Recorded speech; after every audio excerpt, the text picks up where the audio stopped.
श्री शिवाय नमस्तुभयम। हर हर महादेव। दोस्तों, आप सभी लोग जानते हैं कि 22 जुलाई 2024 को पड़ रहा है श्रावण माह का पहला सोमवार। दोस्तों, यह जो सोमवार है श्रावण महीने में पड़ने वाला सबसे बड़ा सोमवार है, क्योंकि यह श्रावण महीने में पड़ रहा है जिसका बहुत ही बड़ा और विशेष महत्व होता है। और ऐसा दिन पूरे साल में सिर्फ एक ही बार आता है। और दोस्तों, आप सभी लोग जानते हो कि सोमवार का अगर सबसे बड़ा कोई उपाय है तो वह 108 चावल के दाने और 2 लौंग वाला उपाय है। तो दोस्तों, इस श्रावण माह के पहले सोमवार के दिन आप लोगों को इस 108 चावल के दाने और 2 लौंग वाले उपाय को जरूर करना है। बहुत सारे लोग होंगे जिन लोगों ने इस उपाय को ना किया हो, मतलब पूरा साल निकल गया और उन्होंने किसी भी दिन इस 108 चावल के दाने और 2 लौंग वाले उपाय को ना किया हो। पर दोस्तों, आपके पास एक आखिरी मौका बचा हुआ है, जो कि 22 जुलाई के दिन। तो इस दिन आप लोगों को इस वाले उपाय को जरूर कर लेना है। भले ही आपने पूरे साल भर अभी तक इस उपाय को ना किया हो, पर अगर आपने इस श्रावण महीने के सोमवार के दिन अगर इस वाले उपाय को कर लिया तो आपको इस उपाय को करने का वह फल मिलेगा जिसकी आपने कभी कल्पना भी नहीं करी होगी। इसीलिए आप लोग इस वाले उपाय को एक बार जरूर कर लेना, ताकि आप लोगों के हाथ से यह मौका ना जा सके और आपको इस उपाय को करने का फल मिल सके।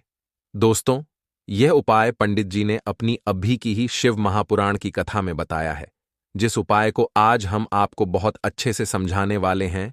इस वीडियो को देखने के बाद इस उपाय को समझने के लिए आपको कोई और वीडियो को देखने की जरूरत नहीं पड़ेगी।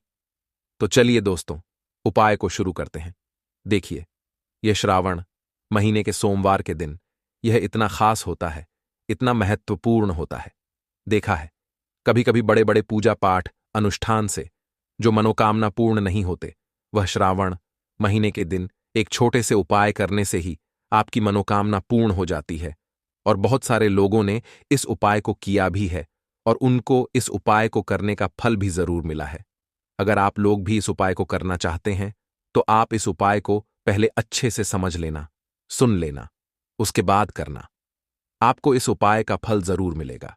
और इस उपाय को कर लेने से आपके घर में चाहे किसी भी प्रकार की दुख और समस्या क्यों ना चल रही हो, आपको उसका कारण भी नहीं पता है कि भाई यह समस्या किस कारण से चल रही है।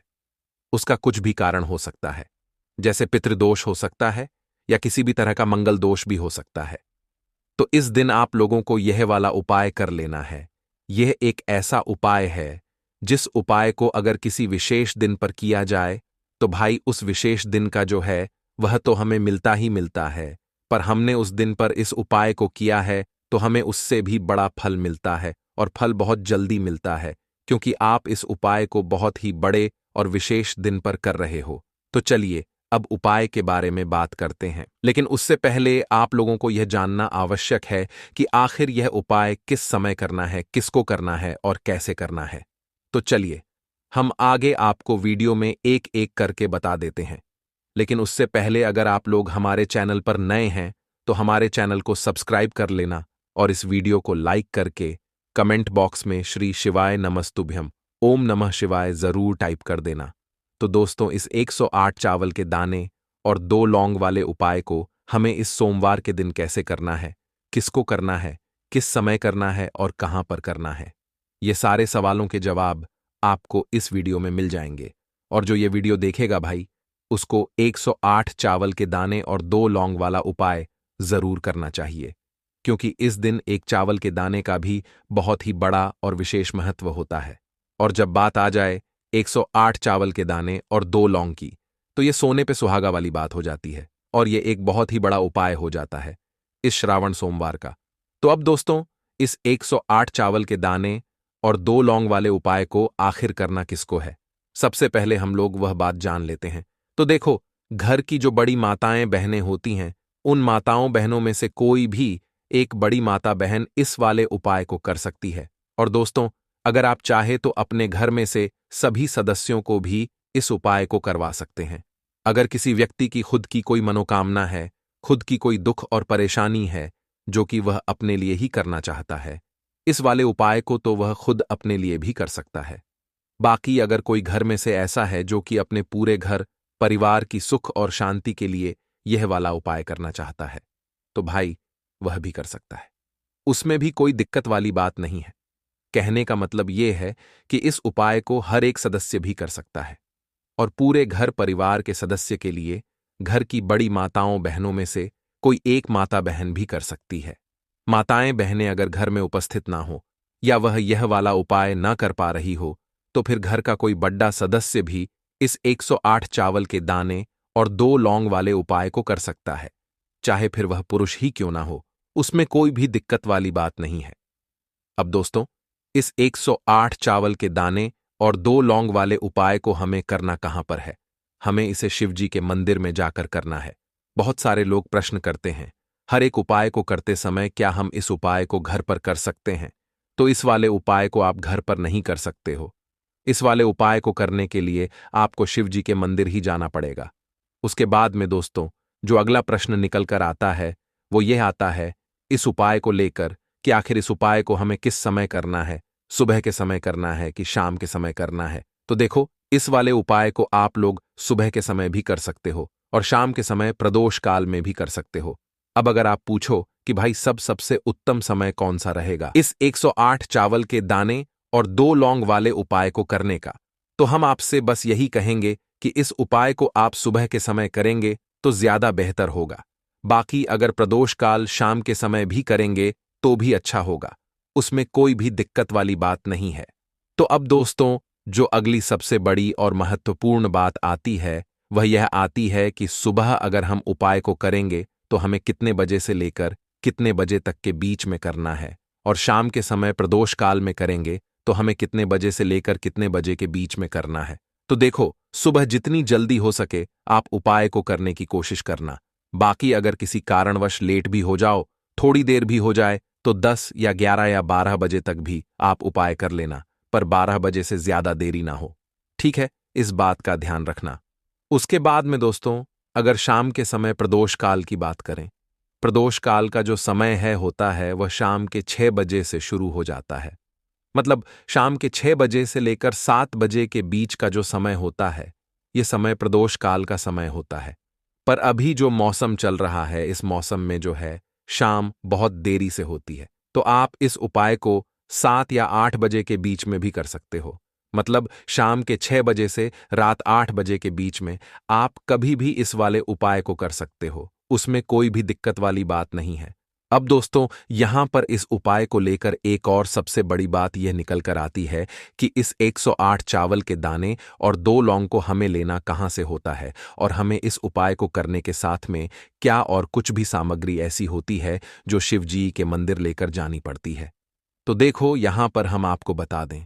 सबसे पहले आप लोग ये जान लो कि यह जो 108 चावल के दाने और 2 लौंग वाला उपाय है, सिर्फ और सिर्फ आप उपाय की सामग्री लेकर कभी भी शिवजी के मंदिर मत जाना, क्योंकि हमें भगवान के सामने यह नहीं दर्शा है कि अगर हम भगवान शिवजी के मंदिर आए हैं तो अपने फायदे के लिए आए हैं। तो इसीलिए जो भी पूजन सामग्री है, उपाय सामग्री है, 108 चावल के दाने और 2 लौंग, इसके साथ में आपको पूजन सामग्री भी जरूर लेकर जाना है। देखो, अगर सुबह के समय उपाय कर रहे हो तो सीधी सी बात है, 1 लोटा जल तो आप लेकर जाओगे ही जाओगे। इसके अलावा जो भी पूजन सामग्री है, देखो 108 चावल के दाने यह अलग आपके रहेंगे और जो आपकी पूजन सामग्री रहेगी वह अलग रहेगी। पूजन सामग्री में आप जो भी चीज लेकर जाना चाहे वह लेकर जा सकते हैं, उसमें कोई भी दिक्कत वाली बात नहीं है। वहीं अगर हम बात करें शाम के समय की, तो शाम के समय शिवजी पर जल नहीं चढ़ता है, इसीलिए शाम के समय आप लोग एक दीपक तैयार कर लें जो कि गोल बत्ती का, आटे का, शुद्ध देसी गाय का घी का होगा, है ना। इस बात का आप लोगों को ध्यान रखना है, और इस दीपक को आपको घर से जलाकर नहीं लेकर जाना है, भगवान शिव जी के मंदिर में जाकर ही जलाना है। इस बात का भी आप लोगों को ध्यान रखना है। अब दोस्तों, यहां पर हमें इस बात को समझना है कि यह 108 चावल के दाने हमें लेना कहां से है। क्या हमें दुकान से लेकर आना है, या हमें अपने घर से लेना है, या कहां से लेकर आना है, और कौन से चावल लेना है, क्योंकि चावल भी बहुत प्रकार के होते हैं।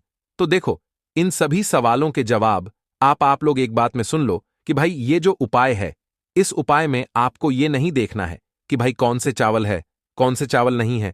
बस जो भी चावल ले रहे हो वह चावल का दाना साबुत होना चाहिए, मतलब साबुत होना चाहिए, टूटा हुआ नहीं होना चाहिए, कटा पिटा नहीं होना चाहिए। यह बात आपको ध्यान रखना है। बाकी आपका चावल बासमती हो या सादा चावल हो या कोई सा भी चावल हो, उसमें कोई भी दिक्कत वाली बात नहीं है। तो सीधी सी बात है कि आपके घर के रसोई घर में जहां पर आप भोजन बनाते हो, वहां पर जो भी चावल आपके उपस्थित हो, उन चावलों में से अपनी एक कटोरी भर लेना या एक मुट्ठी चावल अलग से निकाल कर रख लेना। क्योंकि हम 108 चावल ही यहां पर इस उपाय में लेने वाले हैं, तो हमें यह चावल के दाने गिन करके निकालने पड़ेंगे। इस बात का आप लोगों को ध्यान रखना है। तो अपने उस चावल की कटोरी में से या चावल में से 108 ऐसे चावल के दाने आप लोग निकाल लो जो कि टूटे हुए ना हो, कटे पिटे ना हो, में कोई दाग ना लगा हुआ हो, है ना, अच्छे साबुत चावल के दाने 108 दाने आप लोग निकाल कर रख लो और इन्हें किसी भी एक कागज की पुड़िया में या किसी एक छोटी सी कटोरी में आप लोग रख लो ताकि यह सुरक्षित रहे। आपके एक भी चावल का दाना इधर उधर ना हो और आपका उपाय भी पूरा अच्छे से हो जाए।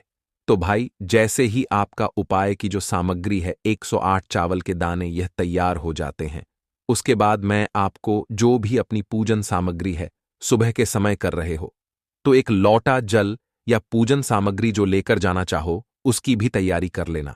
और शाम के समय जा रहे हो तो भाई अपना जो दीपक है उसे तैयार कर लेना, ठीक है। और उपाय को करते समय शुद्धता का विशेष रूप से ध्यान रखना, ठीक है। सुबह सुबह स्नान करने के बाद ही उपाय को करने की आप लोग तैयारी करना। उसके बाद अगर शाम के समय बात करें तो शाम के समय आपको स्नान करने की जरूरत नहीं है, पर शुद्धता का ध्यान रखना है। आपको स्नान तो नहीं करेंगे, आप हाथ मुंह धोकर भी इस वाले उपाय को शाम के समय प्रदोष काल में कर सकते हैं। इसमें कोई दिक्कत वाली बात नहीं है। तो आप अपने उपाय की पूरी सामग्री तैयार करके आपके पास ही में जो आपका शिव मंदिर हो वहां पर पहुंच जाइए। सबसे पहले शिव मंदिर में जाकर आप लोगों को उपाय नहीं करना है, पहले भगवान के दर्शन करना है, भगवान से आशीर्वाद प्राप्त करना है, फिर शिव जी की शिवलिंग के पास में आना है। शिवलिंग के पास में आने के बाद आप जो पूजन सामग्री लेकर आए हुए हैं, जैसे कि सुबह गए हुए होंगे, तो एक लौटा जल और जो भी पूजन सामग्री लेकर आए हैं, आप उनसे भगवान शिव जी की पूजन कीजिए। सबसे पहले तो एक लौटा जल ही चढ़ेगा, उसके बाद में आपकी पूजन सामग्री चढ़ेगी। उसके बाद में अगर दोस्तों शाम के समय अगर आप इस उपाय को कर रहे हो तो अपने साथ में कम से कम एक जो दीपक है गोल बाती का, जो आप अपने साथ में लेकर गए हो, उस दीपक को मंदिर में जाकर अपनी माचिस से जलाना है और उस दीपक को शिवलिंग के पास में रखना है, ठीक है। इस दीपक को रखने के बाद ही आप लोगों को अपना यह वाला उपाय शुरू करना है और दीपक को ज्यादा पास में मत रखना, वैसे भी गर्मी पड़ रही है, भगवान शिव जी को आंच नहीं लगनी चाहिए, है ना। तो भाई जैसे ही आपकी पूजा अर्चना हो जाती है आप भगवान शिव जी को प्रसन्न कर लेते हैं। उसके बाद में शिवलिंग के पास ही में आप कहीं पर बैठ जाइए, सामने या आसपास जिस जगह पर आपको बैठना हो वहां पर बैठ जाइए और अपने वह 108 चावल के दाने अपने सामने निकाल कर रख लीजिए। क्योंकि अब यहां पर उपाय को यहां पर करने की आपको तैयारी करना है और इस तरीके से जब आप उपाय करेंगे, पूजन सामग्री करने के बाद, पूजन अर्चना करने के बाद, तो आपको उपाय का फल बहुत जल्दी और बहुत बड़ा होकर मिलेगा। तो अपने 108 चावल के दाने अपने सामने निकाल कर रख लेना और यह जो उपाय है यह आपकी सीधे हाथ की हथेली से होगा, इसीलिए इस बात का भी विशेष रूप से ध्यान रखना है। तो सीधे हाथ की हथेली का प्रयोग करके ही आप लोग अपना इस वाले उपाय को करना। अपने सामने जो भी आपकी कागज की पुड़िया है उसको खोल कर रख लो, या कटोरी है तो भाई उसे अपने सामने रख लो और अपने वह 108 चावल के दाने और 2 लौंग निकाल लो, ठीक है। उसके बाद में दोस्तों अब आपको क्या करना है कि शिवलिंग आपके सामने होगी, तो आपने वह 108 चावल के दाने एक एक करके और 2 लौंग आपको शिवजी के शिवलिंग के ऊपर चढ़ाना है।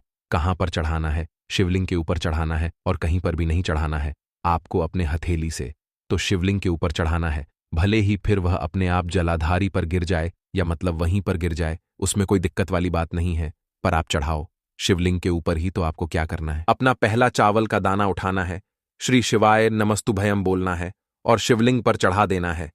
इसी तरीके से दूसरा चावल का दाना उठा है, शिवलिंग पर चढ़ाना है और मंत्र बोल देना है। और फिर तीसरा चावल का दाना उठाना है, श्री शिवाय नमस्तुभयम बोलना है और चढ़ा देना है।